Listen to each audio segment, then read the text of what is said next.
दोस्तों नमस्कार। आज मैं अपने साथ बीती एक घटना की ओर आपका ध्यान आकृष्ट करना चाहता हूँ। मैं अपने गांव गया था। मेरे एक बहुत नजदीकी रिश्तेदार जो सरकारी सेवा से सेवानिवृत्त हो गए थे, उनसे मुलाकात हुई। उनकी मानसिक और शारीरिक दशा देखकर मुझे काफी दया आई। सरकार द्वारा उन्हें बहुत आकर्षक पेंशन मिलता है, फिर भी उनकी स्थिति ठीक नहीं थी। उनसे हुई बातें और उनकी स्थिति देखकर मैं यह सोचने को विवश हो गया कि आखिर इसमें गलती किसकी है, उस रिटायर्ड व्यक्ति की या उसके बच्चों की। निश्चय ही गलती तो बच्चों की है ही, लेकिन मेरे समझ से कहीं न कहीं गलती रिटायर्ड सरकारी सेवक द्वारा भी की जाती है, जो उनको इस स्थिति में पहुंचना पड़ता है। मेरे द्वारा मंथन करने के उपरांत यह बिंदु सामने आया कि हर एक सेवानिवृत्त व्यक्ति को अपने आदतों में निम्नवत सुधार कर लेना चाहिए, तभी उसका जीवन सेवानिवृत्ति के उपरांत अच्छी तरह से बीत पाएगा। आखिर सेवानिवृत्त व्यक्ति कौन कौन सी आदत सुधारे?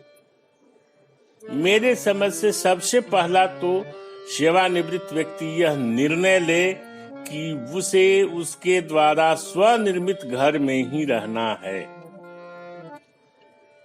अगर उसके द्वारा स्वनिर्मित घर नहीं है तो पैतृक घर में वो रहे, वहां उसे अपने मालिक होने का एहसास होगा।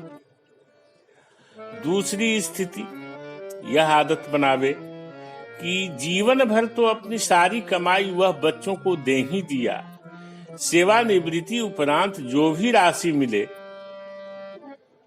वह राशि का मालिकाना हक अपने पास रखे।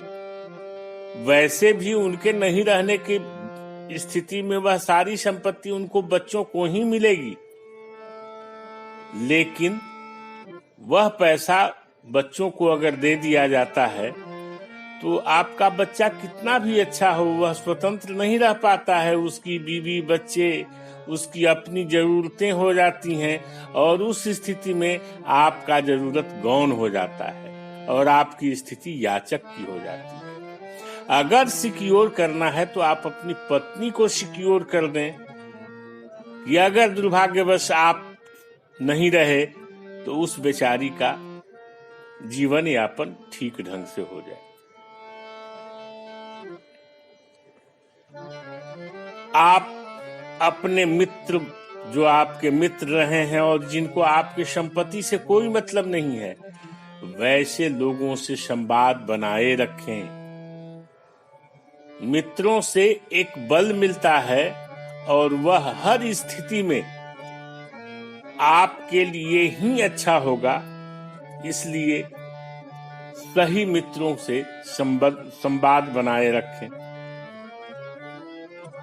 आप एक चीज और करें, अपने विगत के जीवन की बातें, मैंने ये किया, मैंने वो किया, मैं ऐसा, ये कभी मत कहें।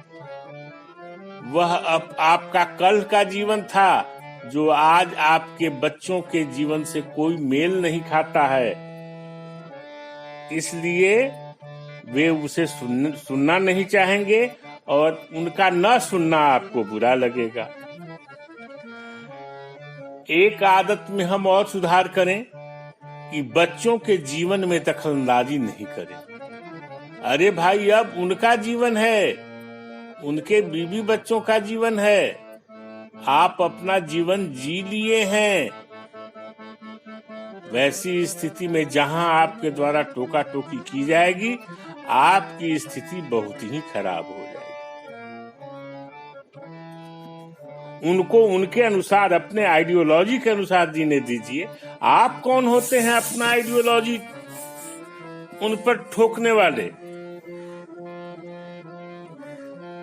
दूसरी स्थिति, सेवानिवृत्ति के उपरांत आप कभी भी किसी से कुछ भी पाने की उम्मीद मत पालिए।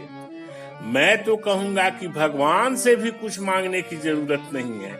अगर मांगना ही है तो अपना स्वास्थ्य मांगिए और पूर्व में आपके द्वारा की गई गलती का क्षमा मांगिए।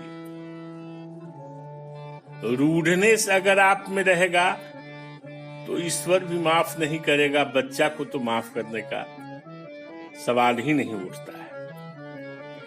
अपनी एक उपाय और कीजिए, आप अपने सारे काम स्वयं कीजिए। इससे ये होगा कि आपका समय भी कटेगा और आप किसी पर भार नहीं बनेंगे। अरे भाई, आपका सामाजिक और आर्थिक दायित्व तो अब आपका नहीं रहा।